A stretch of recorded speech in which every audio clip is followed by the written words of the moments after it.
Solar power company Enphase Energy used to be one of the best stocks in the whole market. From 2017 to 2022, the stock went up almost 48,000%. But this year, Enphase has plunged, taking shares to just $124 and making it the worst performing stock in the S&P 500. That drop means the company now has a valuation of $16.9 billion.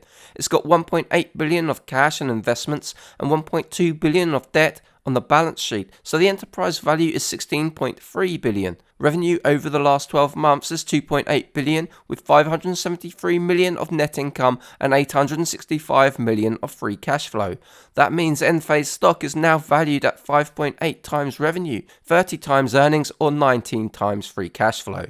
That's not too expensive when you look at the growth of the company. Revenue growth over the last 4 years has averaged 67%, and based on forward guidance, the stock is valued at around 19 times next year's earnings. So why has Enphase stock fallen so sharply? Part of the reason is that growth appears to be slowing. The company has now posted 2 consecutive quarters of slow growth, breaking the historical trend. This slowdown is being seen across the whole sector. Consumers often buy solar products using financing. Higher interest rates has made this significantly more expensive, putting a dent in demand. On the Q1 conference call, the term interest rates was mentioned 13 different times. The CEO said that demand will unleash only when interest rates go back to normal. The problem is, interest rates are likely more normal now than when they were at zero. So there's a chance that demand is going to stay at this lower level. But there might be another big reason for the decline in Enphase stock.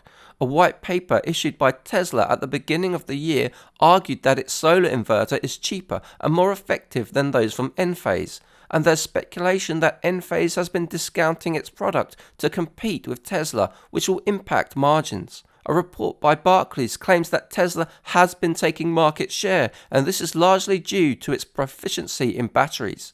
The cyclical nature of solar makes this a risky bet, especially if interest rates stay high. So while Enphase stock is beginning to look reasonably valued, it's not yet cheap enough to buy. But these are my personal opinions, not financial advice, and I've got no position in Enphase stock. For more detailed investing ideas, make sure to visit our website, overlookedalpha.com.